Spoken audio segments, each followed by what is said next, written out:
This HOA, Linda destroyed my trash can 55 times with her $70,000 Escalade. So I replaced it with a concrete one and watched her destroy her own SUV instead. What started as morning property demolition ended with criminal charges, a $12,000 settlement, and one very expensive life lesson about picking the wrong neighbor to bully. Picture this: the sharp crack of plastic shattering echoes through dawn's silence, followed by the metallic scrape of bumper meeting asphalt as a pearl-white Escalade speeds away, leaving my garbage scattered like confetti across the driveway again. But here is the thing about bullies: they never expect their victims to fight back with actual concrete evidence. By the time I was done, this self-appointed compliance officer had demolished her own vehicle, exposed a $50,000 embezzlement scheme, and learned the hard way that some neighbors refuse to be intimidated by clipboards and fake authority. Seriously, what would you do if your neighbor was basically playing demolition derby with your property every single morning? Drop a comment and let me know where you are watching from. I want to see if this kind of HOA madness is happening in your town too. Let me back up and tell you how this whole mess started. My name is Daniel Brooks. I am 43, and I've been an electrician for 25 years. Recently divorced, fighting for joint custody of my two teenagers, Lily 14 and Noah 12. We live in Pinewood Gardens, one of those cookie-cutter HOA neighborhoods in suburban Ohio, where everyone's lawn has to be exactly 2 1/2 in tall and mailboxes come in 3 approved colors. I bought the corner lot house 3 years ago, right after the divorce papers were signed. Figured it'd be a fresh start. You know, the kids could have their own rooms, decent schools, safe neighborhood. What I didn't figure on was dealing with Linda Whitmore, a 52-year-old widow who appointed herself the neighborhood's compliance officer. A title that doesn't actually exist in our HOA bylaws, by the way. Linda drives a pearl-white Escalade that is bigger than some studio apartments. She moved in about 2 years back after her husband died. No kids. Retired from managing a bank downtown. The woman knows every HOA rule by heart and treats our monthly dues like her personal slush fund. She is buddies with the HOA president, Gerald Thornfield, which basically makes her untouchable. Now, here is where geography becomes important.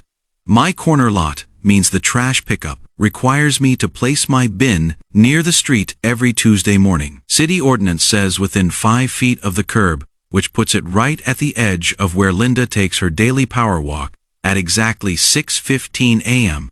The first incident happened on a Tuesday in September. Second week of school. I am getting the kids ready. Coffee brewing, that familiar diesel rumble of the garbage truck, still 20 minutes away, then crack the sound of plastic exploding like a gunshot. I rush outside to find my trash can obliterated. Garbage scattered across my driveway like someone detonated a confetti bomb filled with banana peels and coffee grounds. There is Linda backing up her Escalade, rolling down her window with this fake concerned expression.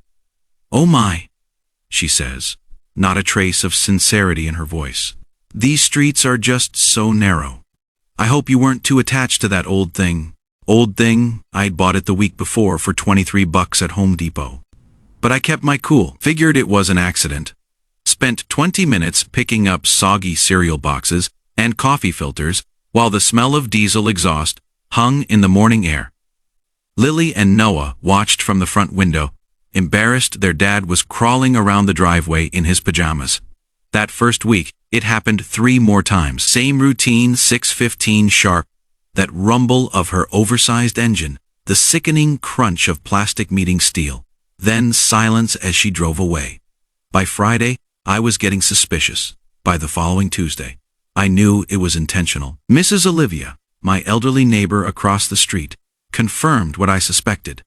She takes the long way around on purpose, she told me in her careful English. Plenty of room on other side, but she drives close to your can every time. I tried reasoning with Linda first, caught her on the sidewalk during one of her afternoon patrols. "Hey, about the trash can situation." But she cut me off with this saccharine smile. Brooks, I understand you are new to community living. These streets were designed for normal-sized vehicles, not oversized containers blocking traffic flow. Placement timing adjustments, like there is some magical hour when the garbage truck doesn't need the can at the curb. That night, I started researching property rights, HOA bylaws, municipal ordinances. Turns out trash cans placed on public right-of-way still constitute personal property. More importantly, our HOA has no specific rules about placement timing or materials, just that they can't be visible from the street, except on collection day. By month's end, I'd replaced 4 trash cans at $92 total. The kids were getting stressed about the daily drama, and my custody evaluator was taking notes about neighborhood stability issues. Something had to change. That is when the smirk started. Linda began making direct eye contact during her morning demolition runs. This little satisfied smile that said she knew exactly what she was doing. Game on. 2 weeks into October, Linda escalated from property destruction to psychological warfare. I came home from a job site to find a certified letter waiting, the kind that makes your stomach drop before you even open the envelope. The thick paper felt expensive between my fingers, and the smell of fresh printer ink told me this wasn't some form letter she'd been sitting on. Improper trash receptacle placement, creating traffic hazard. It read in official legalese that would make a paralegal proud. Section 4.7.3. No obstruction of vehicular traffic patterns. The deadline, 72 hours to remedy violation, or face $50 in daily fines. She'd obviously rushed this thing through the system, while the board was still reeling from my documentation at the last meeting. Here is where my years of troubleshooting electrical codes paid off. When something doesn't add up, you dig deeper. That evening, I dove into municipal law like I was hunting down a short circuit. After 3 hours of cross-referencing city ordinances with county regulations, I hit the jackpot. The city code explicitly requires trash placement within 3 feet of the curb on collection day. More importantly, HOA jurisdiction ends at the property line. They literally can't regulate public right-of-way. I remembered reading about a similar case online where a homeowner in California beat their HOA using this exact argument. I spent the weekend building my defense like I was preparing for the electrical contractor's exam all over again. Ring doorbell camera positioned perfectly to capture the morning routine. $47 for peace of mind. Professional survey confirming my placement complied with all city requirements, even convinced Mrs. Olivia to provide a written statement, though her hands shook slightly as she signed it. "I don't want trouble," she whispered. "But this isn't right." Meanwhile, Linda was busy playing social media prosecutor. She flooded the Nextdoor app with posts about reckless homeowners endangering children, and dangerous corner obstacles forcing responsible drivers into oncoming traffic. The comment section became a battlefield between her 3 loyal supporters and everyone else who thought she'd completely lost touch with reality. Then came the twist that showed just how desperate she was getting. A buddy at City Hall, Dave, works in the permit office. We've done electrical work together, called me Tuesday morning with interesting news. The city had received 4 separate complaints about my dangerous corner, each claiming different witness perspectives, but obviously written by the same person. The timestamp showed them all submitted within 15 minutes at 2:47 a.m. professional detective work. This was not Brooks. Dave chuckled over the phone. Either your neighborhood has an epidemic of insomniacs with identical writing styles, or somebody's working overtime to build a case against you. By Thursday's board meeting, I'd compiled a folder thick enough to choke a horse. The community center smelled like industrial carpet cleaner and decades of boring municipal meetings. 12 homeowners showed up, a record crowd that had President Thornfield nervously adjusting his tie every 30 seconds. Linda sat at the board table, wearing a navy blazer that screamed, "I mean business." But I noticed the slight tremor in her hands when she reached for her water glass. She knew what was coming. When they called for old business, I stood up with my documentation. "I'd like to address the violation notice regarding trash can placement." The fluorescent lights hummed overhead as the room went dead silent. I read the city ordinance aloud, word for word, displayed my survey results showing perfect compliance. The coup de grace was casually mentioning my consultation with Amanda Sterling, a property rights attorney who'd handled dozens of HOA cases. She found the selective enforcement patterns particularly interesting, I added, watching Linda's face go pale. President Thornfield cleared his throat 3 times before speaking. Well, this requires further review. We'll table this matter pending additional consideration. Translation. They had nothing, and everyone knew it, but Linda wasn't done. As we filed out, she cornered me in the parking lot under the buzzing security lights. Here is where she really showed her true colors. You think you are so smart? She hissed loud enough for the dozen homeowners still chatting nearby to hear every word. People like you come into decent neighborhoods and think rules don't apply. Well, I've got news for you. This is just the beginning. Mrs. Rodriguez from Maple Street actually gasped. Jim Torres, our maintenance guy, suddenly found his keys fascinating. The racial undertones hung in the humid October air like smoke from a house fire, obvious to everyone present. My phone, positioned casually in my shirt pocket, captured every venomous syllable. That night, Lily asked why the mean lady hated us so much. Noah wanted to know if we'd have to move again. I tucked them into bed, promising everything would work out. But privately, I was calculating the cost of this war. 3 replacement trash cans, 14 hours of documentation, attorney consultation fees mounting, but something had shifted in the community. Other homeowners were whispering about board overreach and asking uncomfortable questions about selective enforcement. Linda's parking lot meltdown had revealed what many suspected: this wasn't about traffic safety or community standards. It was about power control and putting people she didn't like in their place. The next morning brought a telling change. Instead of her usual aggressive ramming approach, Linda drove past my trash can at crawling speed, studying it like a general planning her next assault. The pattern was evolving, which meant bigger trouble was coming. November hit Pinewood Gardens like a cold slap in the face, and Linda hit back even harder. While I was congratulating myself on winning round 1, she was busy weaponizing every obscure HOA bylaw she could find. The woman had apparently spent weeks combing through our community guidelines like a prosecutor, building a RICO case. The assault came in waves. First, a violation notice about my grass height, apparently 2.75 in, exceeded the 2.5 in maximum by a criminal Fay 4 in. Then my mailbox color, which had faded from heritage blue to what she classified as unauthorized weathered navy. Finally, 3 tiny tears in my window screens that you'd need a magnifying glass to spot. Each violation carried a $50 fine with 10-day payment deadlines. The kicker: I spent an entire Saturday afternoon walking the neighborhood with a measuring tape and camera, documenting identical violations on 14 other properties. Gerald Thornfield's grass was pushing 3 in. Mrs. Patterson's mailbox had faded to roughly the same shade as mine. Half the houses on Maple Street had screen damage from the summer hailstorm, but somehow only my violations merited official attention. While Linda was playing bylaw prosecutor, I was having coffee with Dale Kowalski at Home Depot's contractor desk.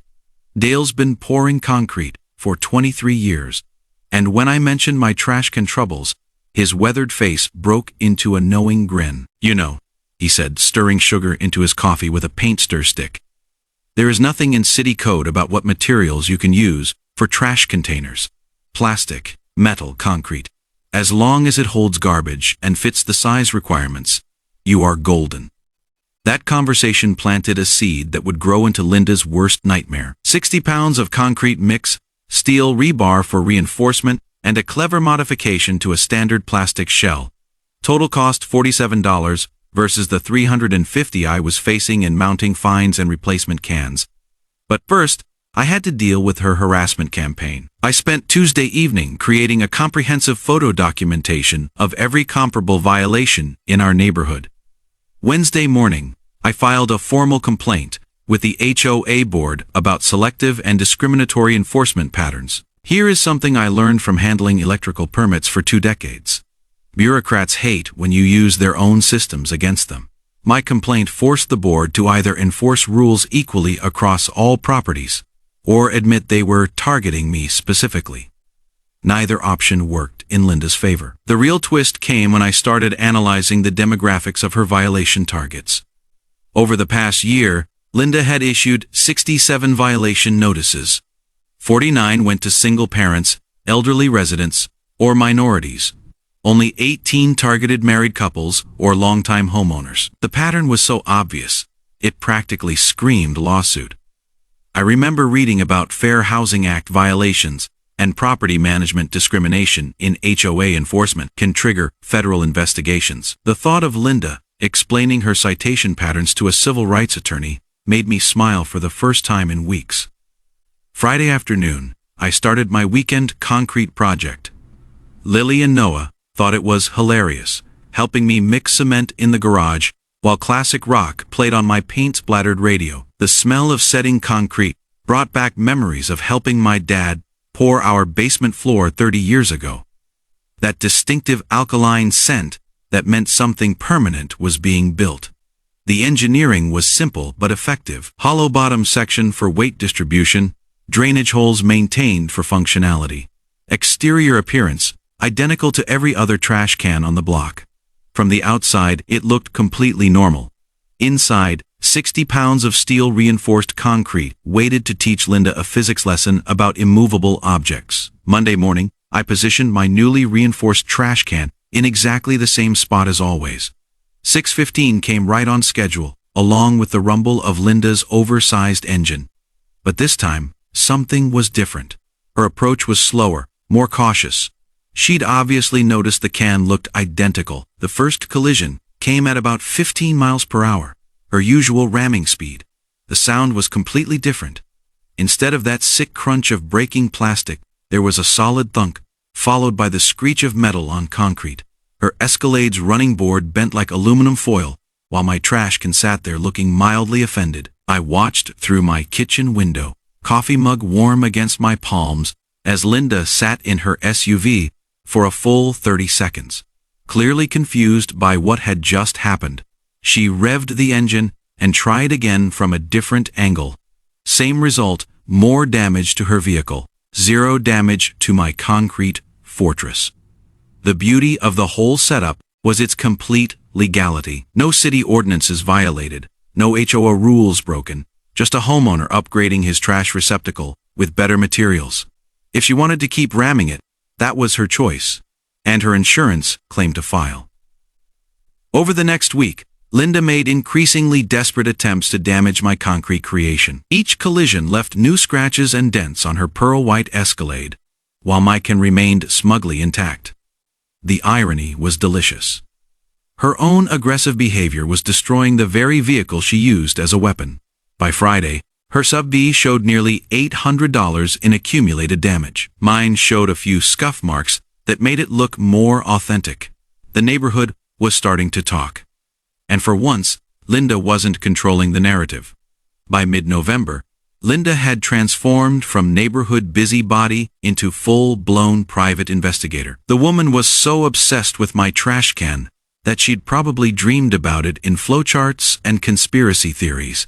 I'd catch glimpses of her pearl-white Escalade, now sporting a growing collection of dents and scratches, cruising past my house at odd hours like some suburban stalker. The first sign of her detective work came on a Tuesday morning when Mrs. Olivia called, her voice barely above a whisper. "Brooks, that woman was in your driveway last night with a flashlight and some kind of scale. I watched from my bedroom window. She was trying to weigh your trash can." I had to laugh at the mental image. Linda, probably in her navy blazer and sensible shoes, sneaking around my property at midnight with a bathroom scale, trying to solve the mystery of the indestructible trash receptacle. The woman needed a hobby that didn't involve trespassing. Her investigation intensified throughout the week. Jim Torres, our maintenance guy, mentioned she'd cornered him at the hardware store, interrogating him about concrete purchases and asking which residents had bought unusual materials recently. She'd even started stalking my social media accounts, looking for construction hints in my Facebook posts about weekend projects. The twist that really showed her desperation came when she tried to weaponize city bureaucracy again. Thursday afternoon, a building inspector knocked on my door, a tired-looking guy named Pete, who clearly had better things to do than investigate trash cans. "Ma'am filed a complaint about potential building code violations," he explained, checking boxes on his clipboard. With the enthusiasm of someone filling out tax forms, something about unauthorized concrete structures on residential property. I walked Pete around to the trash can where he spent about 30 seconds examining it before shaking his head. "It is a garbage container, not a foundation. No permits required, no violations present. Honestly, I've seen people build entire sheds without this much scrutiny." But Linda wasn't finished with her official harassment campaign. The following week brought a notice from the HOA demanding immediate access for compliance verification of my property. The letter, obviously drafted by Linda and Rubber, stamped by President Thornfield, claimed they needed to inspect my exterior modifications for safety violations. This is where my research into property rights came in handy. I'd spent hours reading about Fourth Amendment protections and HOA authority limitations after that first violation notice. The landmark case was Neret versus Lakeside Village, where courts ruled that HOAs can't conduct fishing expeditions on private property without specific cause or emergency circumstances. My response was polite but firm. No private property access without a court order or genuine emergency. If they wanted to inspect my legally compliant trash receptacle, they could examine it from the public sidewalk, like everyone else. The smell of Linda's frustration was almost as satisfying as fresh concrete. Meanwhile, her vehicle was becoming a rolling advertisement for the durability of steel-reinforced concrete. Each morning brought new collision attempts, and each attempt left fresh damage on her Escalade. The running board now hung at an angle like a broken wing, her front bumper sported spiderweb cracks, and one headlight housing had developed a concerning rattle. The neighborhood was starting to notice. During my Saturday morning coffee run, I overheard 3 different conversations about that crazy woman who keeps hitting the same trash can. Mrs. Rodriguez had started timing Linda's morning routine, while the teenage kids on Elm Street had apparently started a betting pool on daily collision outcomes.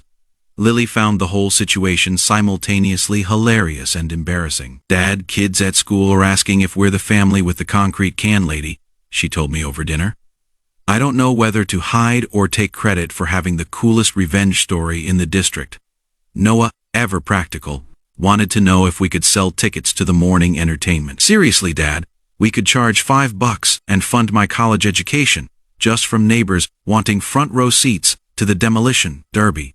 The real breakthrough came when Patricia Lopez, the only reasonable board member, pulled me aside after a neighborhood gathering. In hushed tones near the Community Sense coffee station, she shared intelligence that changed everything.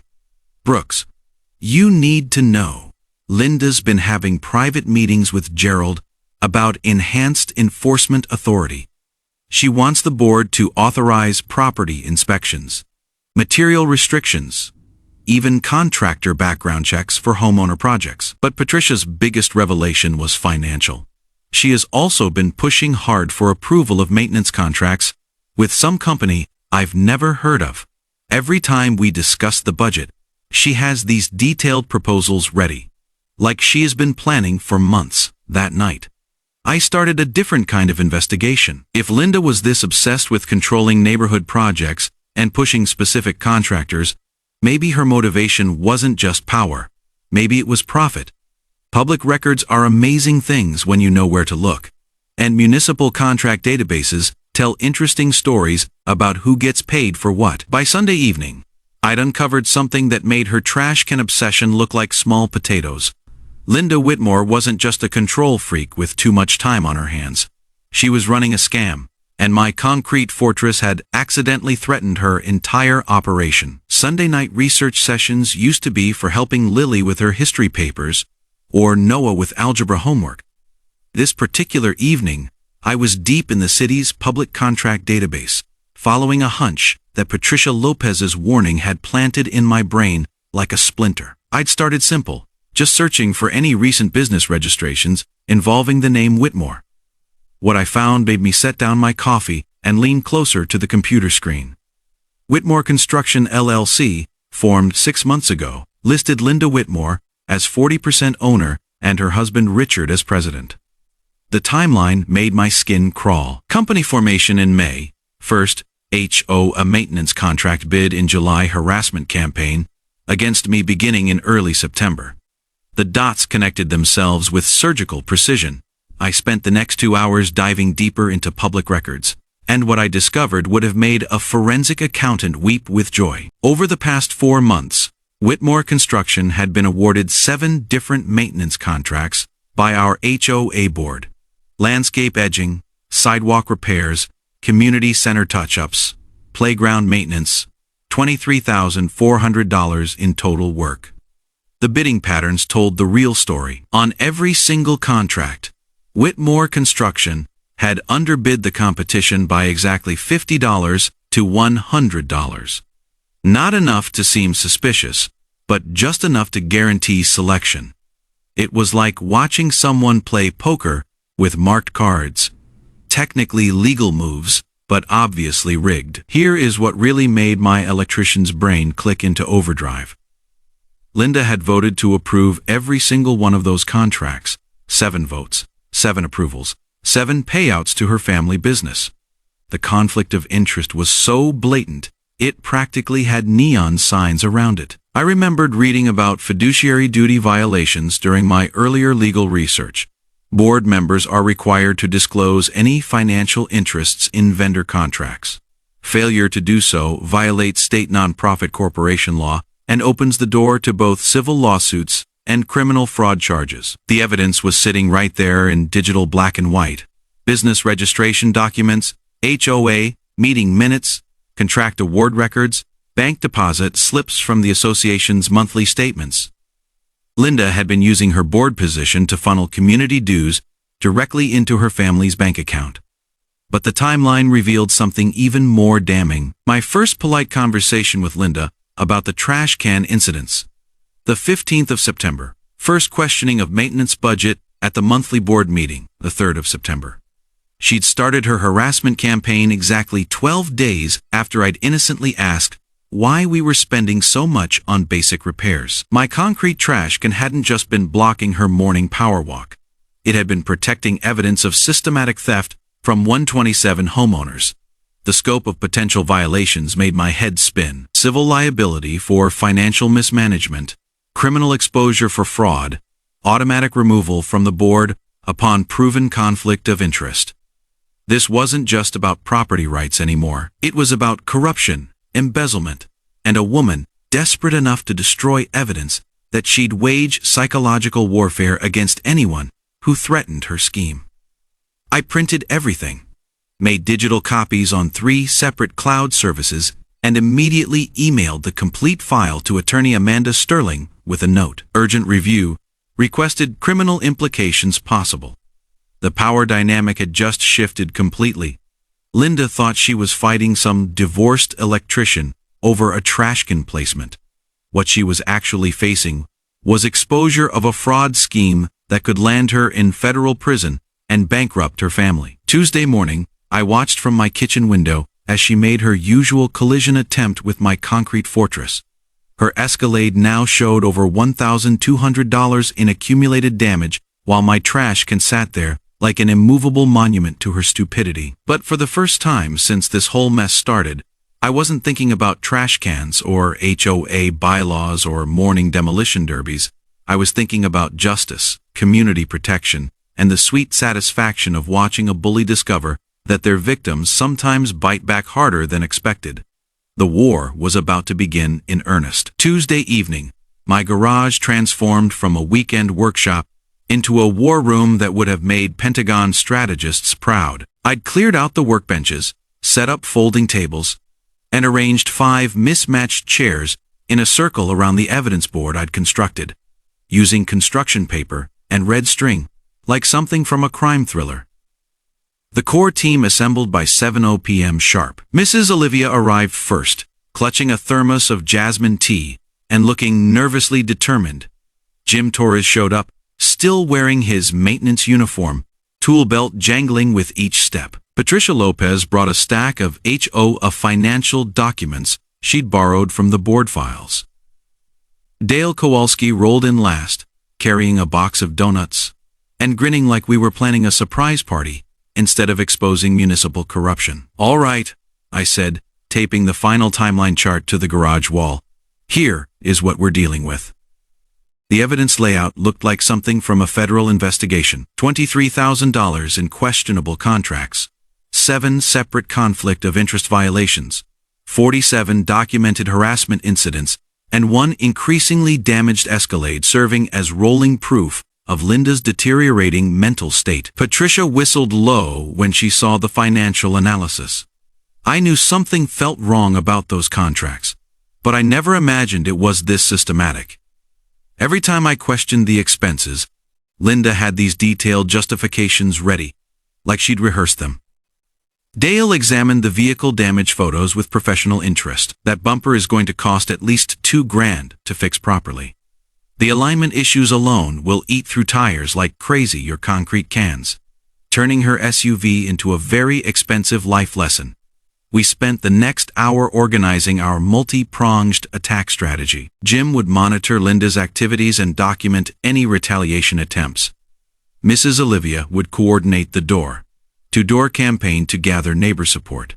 Patricia would work the inside game building board member consensus for a financial audit. Dale would serve as our technical consultant on any construction-related evidence. The legal strategy required delicate coordination. Amanda Sterling had confirmed we had solid cases for harassment, financial fraud, and board misconduct, but timing would be crucial. File too early, and Linda might destroy evidence. Wait too long, and she could complete whatever cover-up she was surely planning. I'd learned something important from 22 years of electrical troubleshooting. Complex problems require layered solutions. Fighting HOA overreach with just property rights arguments is like trying to fix a short circuit by replacing one fuse.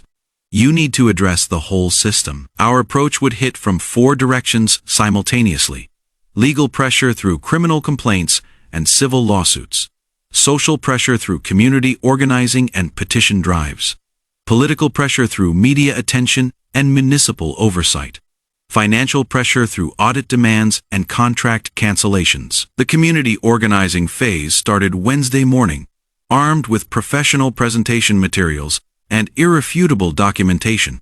I began visiting every house in Pinewood Gardens. The response was overwhelming: 89 signatures supporting property rights, 34 demanding immediate financial audits, and 12 volunteering for testimony at the upcoming board meeting. Mrs. Rodriguez from Maple Street nearly slammed her door before I could explain the situation. 5 minutes later, she was furiously signing the petition and muttering Spanish phrases that probably weren't complimentary to Linda's character. "That woman tried to fine me for having my garbage can out 15 minutes early," she fumed. 15 minutes, like the garbage police were timing us with stopwatches. The opposition mapping revealed interesting patterns. Linda's hardcore supporters were exclusively long-term homeowners who'd benefited from selective rule enforcement. The fence-sitters were mostly newer residents, afraid of property value impacts or board retaliation. Everyone else was ready to see some accountability. Media preparation took 3 days of careful planning. Channel 7's investigative unit specialized in municipal corruption stories, and reporter Sarah Kim had covered similar HOA scandals across the metro area. The press kit included professional timeline graphics, expert legal opinions, and 12 minutes of edited video showing Linda's escalating collision attempts. The social media campaign exploded faster than I'd anticipated. The Pinewood Gardens Transparency Facebook group gained 67 members in 4 days, with neighbors sharing their own stories of selective enforcement, harassment, and financial irregularities. Someone posted a time-lapse video of Linda's morning routine set to circus music that went viral throughout the suburban community network. Meanwhile, my concrete trash can continued serving as both evidence and entertainment. Thursday morning brought collision attempt number 53. resulting in a headlight housing that now dangled like a broken tooth. The neighborhood kids had started gathering at bus stops early, just to witness the daily demolition derby. Lily reported that her friends at school were calling our house the place with the indestructible trash can. Noah had started charging classmates 50 cents each to see the video compilation on his phone. The story was spreading beyond our community faster than gossip at a church potluck. By Sunday evening, everything was coordinated. Board meetings scheduled for Tuesday night. Media interviews arranged for Wednesday morning. Criminal complaints prepared for Thursday filing. 118 residents committed to attending the confrontation, with 17 planning to speak during public comment. The coalition was built, the evidence was bulletproof, and Linda had no idea what was coming. Time to bring down the hammer. The weekend before our planned board meeting ambush, Linda went completely off the rails. Desperation has a particular smell, like burnt coffee and panic sweat, and it was practically radiating from her every move. She'd obviously sensed the walls closing in, because her harassment campaign escalated from annoying to potentially criminal faster than her Escalade could hit my concrete fortress. Saturday night, I was jolted awake by the hiss of spray paint. Through my bedroom window, I could see a dark figure crouched beside my trash can, illuminated by the motion sensor lights. By the time I'd grabbed my phone and stumbled outside, they were gone, leaving behind amateur graffiti that spelled "move" in bright orange letters across the concrete surface.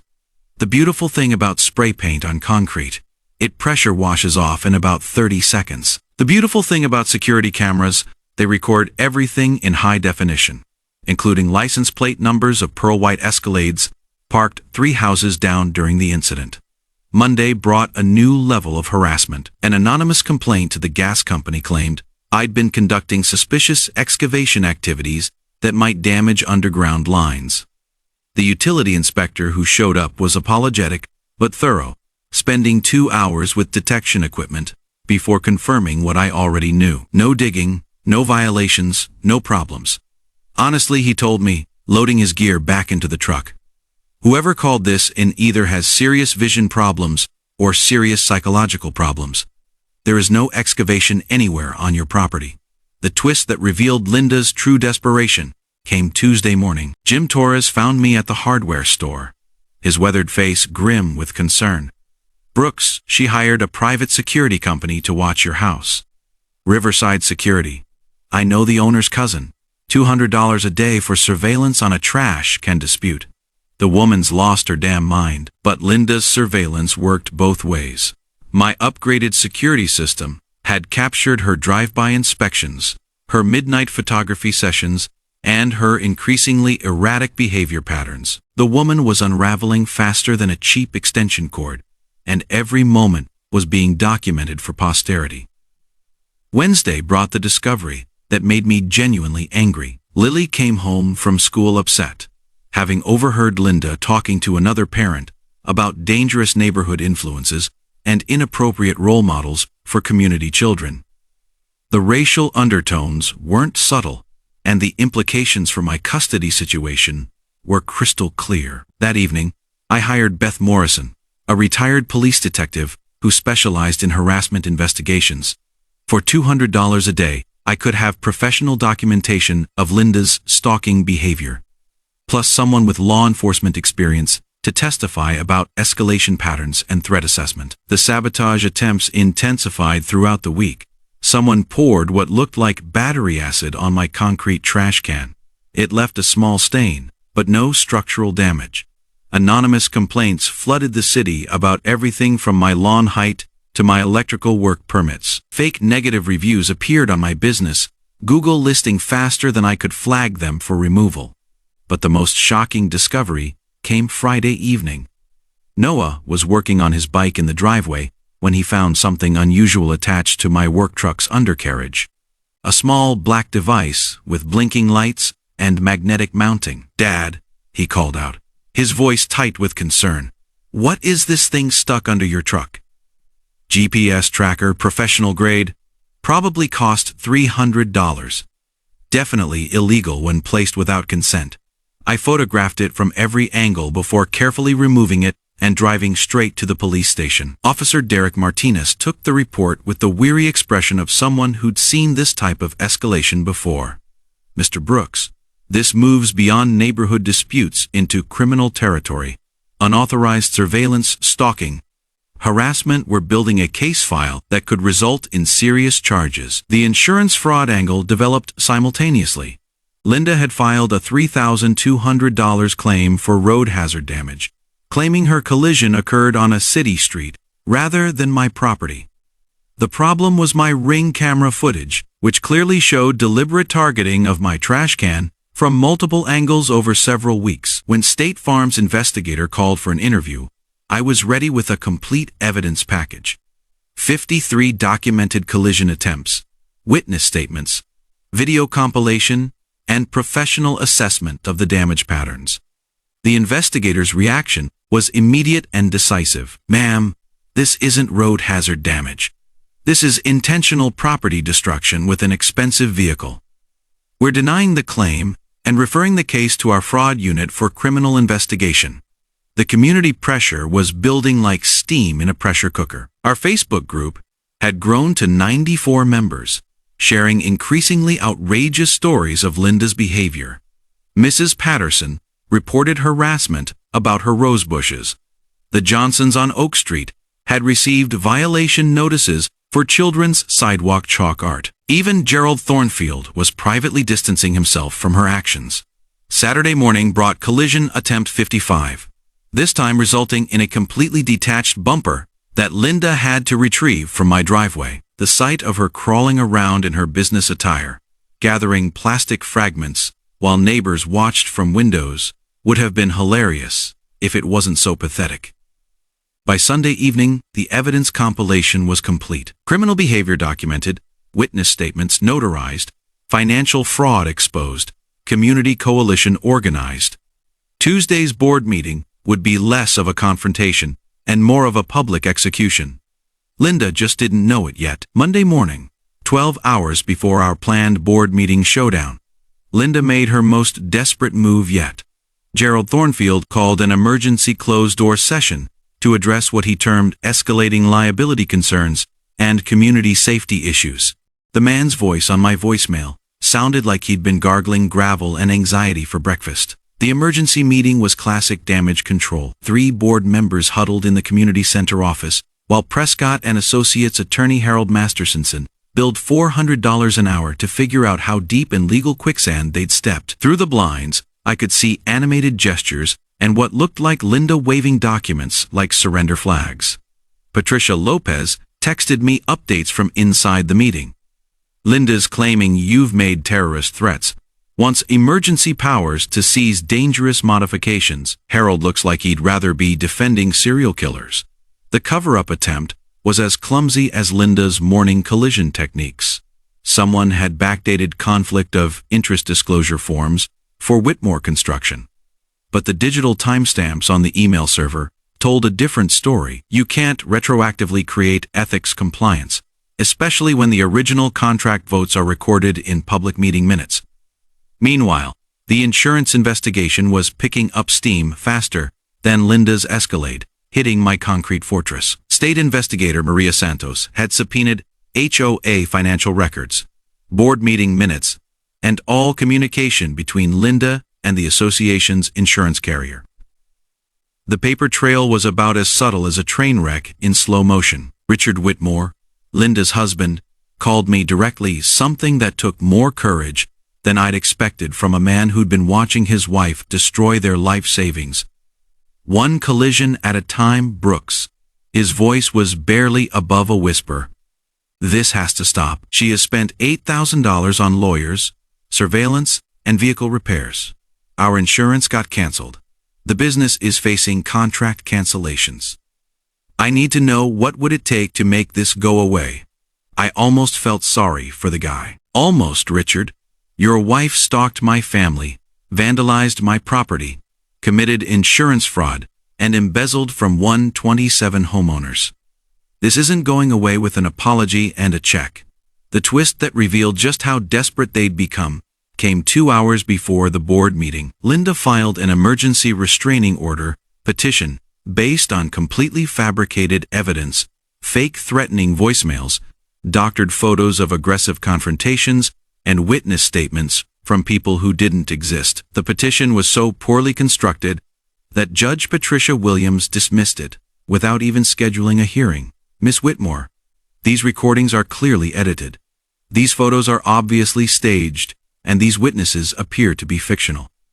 Filing false evidence is contempt of court. Consider this your only warning.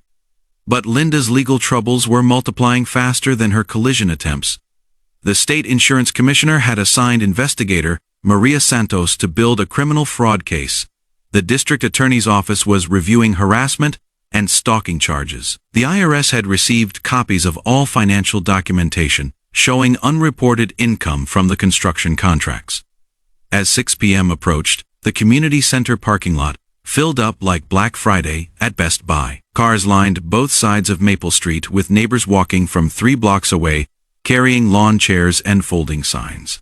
Channel 7's news van pulled up precisely at 5:30, followed by Channel 12 and the Metro Weekly reporter who'd been following our story. Inside the meeting room, you could cut the tension with a concrete saw. 118 residents packed into a space designed for 40 with overflow crowds standing along the walls and spilling into the hallway. The smell of nervous perspiration mixed with industrial coffee created an atmosphere thick enough to chew. Linda arrived fashionably late, flanked by Harold Masterson, and looking like she'd rather be anywhere else on earth. Her usual navy blazer had been replaced with funeral black, and the tremor in her hands was visible from across the room. Gerald Thornfield kept adjusting his tie like a noose was tightening around his neck. The attempted intimidation backfired spectacularly. Masterson's opening statement about frivolous complaints and disruptive residents was interrupted by Mrs. Olivia, standing up with her stack of witness statements. "Excuse me," she said in her careful English, "but which one of us has been committing insurance fraud and embezzling money?" The room erupted in applause and nervous laughter. 17 neighbors had prepared to speak during public comment, each armed with documentation of Linda's harassment, financial irregularities, or selective enforcement patterns. The evidence compilation filled 3 bankers' boxes and included everything from collision videos to contract analysis to criminal complaint receipts. But the real bombshell was yet to come. At exactly 6:45, as Linda was attempting to deflect questions about the Whitmore construction contracts, Officer Derek Martinez walked through the community center doors, carrying an official-looking folder. "Sorry to interrupt," he announced to the suddenly silent room, "but I have a warrant to serve regarding insurance fraud and stalking charges." The color drained from Linda's face, faster than anti-rees from her damaged Escalade. Harold Masterson immediately began whispering urgent legal advice, while Gerald Thornfield looked like he was having chest pains. "Game over, check and mate. Time for the public execution." The community center had never seen anything like it. 127 residents, literally every homeowner in Pinewood Gardens, packed into a room designed for maybe 40 people, with another 15 media representatives. Setting up cameras like this was a presidential debate. The air conditioning couldn't keep up with the body heat, and the fluorescent lights buzzed overhead like angry wasps sensing blood in the water. I positioned myself strategically in the 3rd row, flanked by Mrs. Olivia and Jim Torres, with my concrete trash can wheeled in as Exhibit A and sitting proudly beside the podium.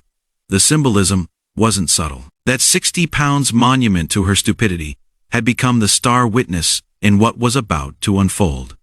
Linda sat at the board table looking like she'd rather be getting a root canal without anesthesia. Her usual navy blazer had been replaced with funeral black, and every few seconds she'd glanced toward the exit, like a trapped animal calculating escape routes. Harold Masterson whispered urgent legal advice in her ear while Gerald Thornfield sweated through his shirt, like a man facing his own execution.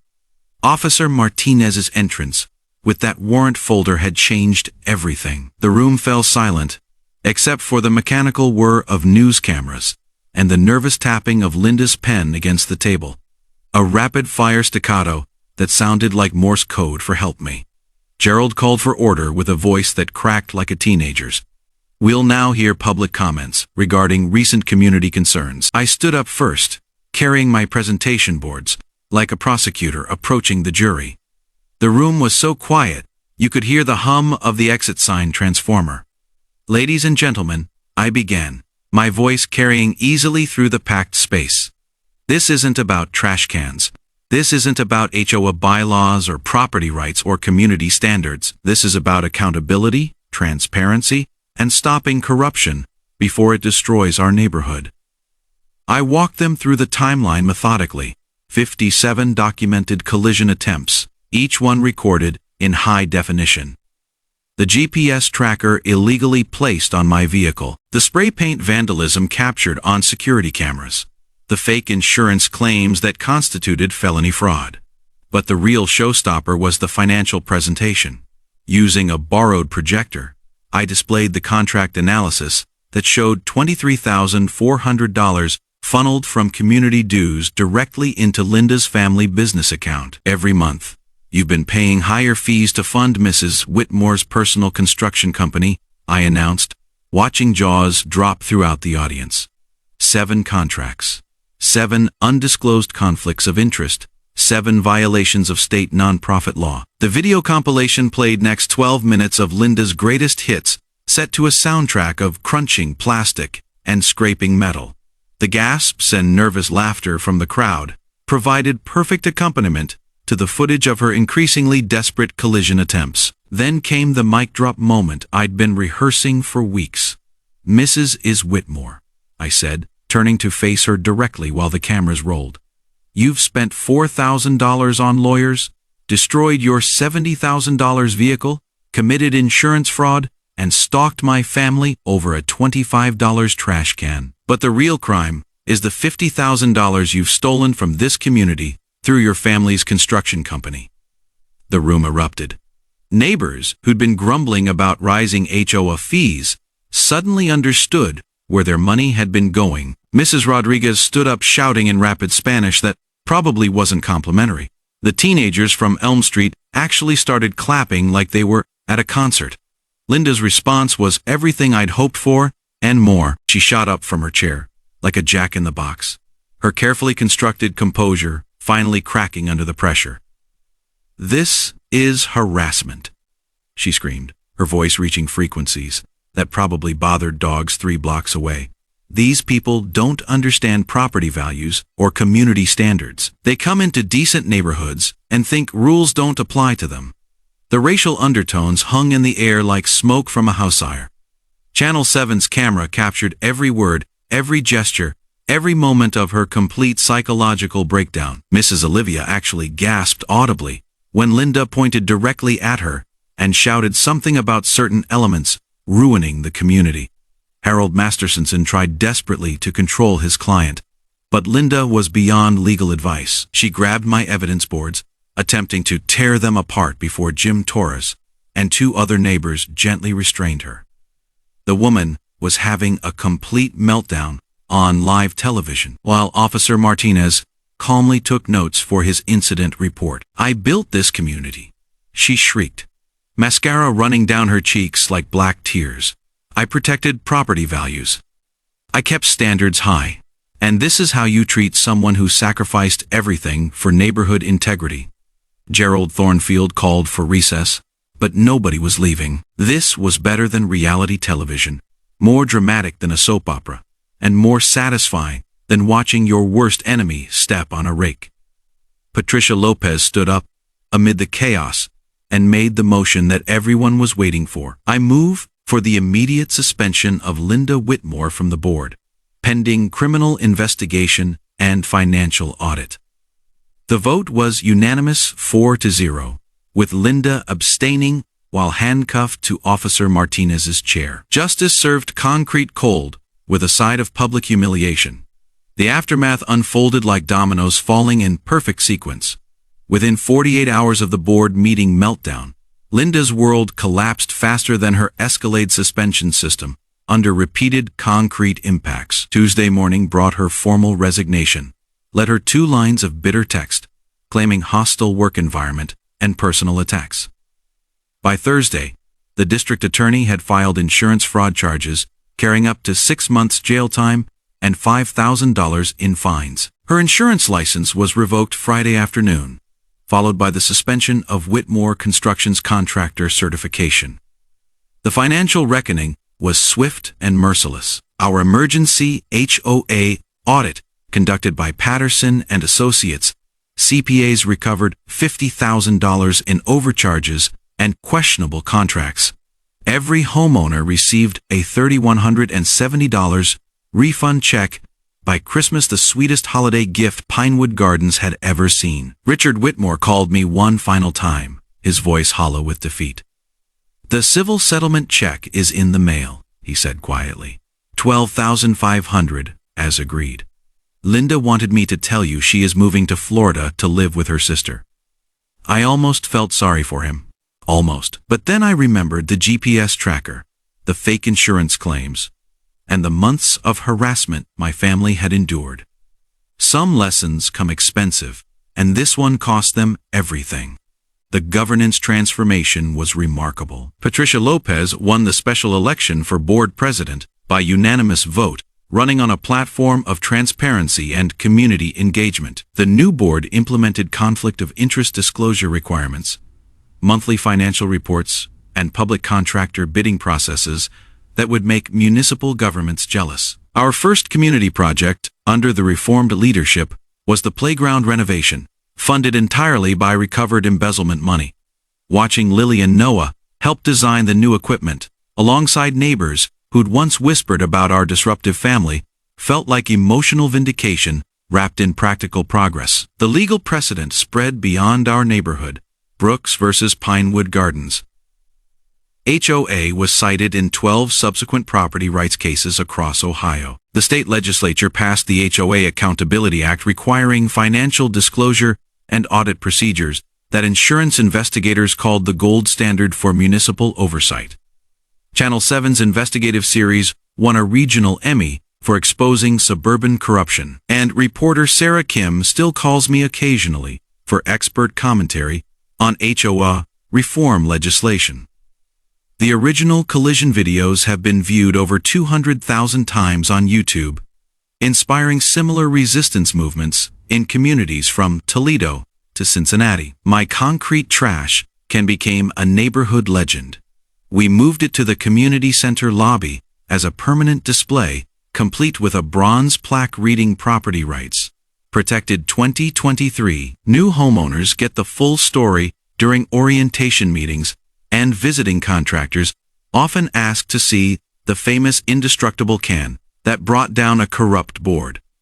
But the real victory was community healing. The Concrete Can Days Festival we established draws families from 3 surrounding developments every September, featuring bounce houses, barbecue competitions, and educational workshops on homeowner rights. Last year's attendance topped 800 people, turning our trauma into triumph and our resistance into celebration.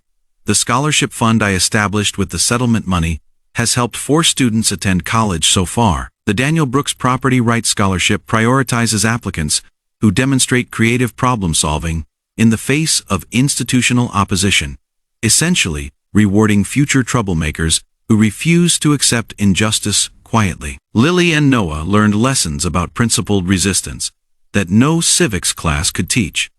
Lily's college application essay about fighting corruption with concrete evidence earned her admission to 3 journalism programs. Noah started a YouTube channel called Suburban Justice that covers HOA disputes across the Midwest with the enthusiasm of a teenage investigative reporter. The personal healing surprised me most. My custody evaluation improved dramatically after the community rallied around our family. The judge noted that children benefit from seeing parents stand up for principles and protect family interests through legal channels, rather than violence or surrender. My electrical contracting business expanded through referrals from neighbors who'd witnessed my documentation skills and strategic thinking. Apparently, methodical problem solving translates well from HOA disputes to complex wiring projects. And my reputation for getting results the right way opened doors throughout the county. Sometimes, David does beat Goliath, but only when David comes prepared with evidence, allies, and 60 pounds of steel, reinforced concrete. Drop a comment and share your HOA nightmare story. Let's build a database of corruption and help each other fight back. Hit that subscribe button if you want more stories where the little guy wins through preparation, patience, and perfect timing. Justice tastes sweetest when served with community support and creative problem solving. Thanks for hanging out with us on HOA Stories, where the HOA Lindas meet their match. If this story had you cheering or cringing, go ahead and like the video, drop a comment with your reaction, and hit subscribe so you are ready for the next wild HOA tale.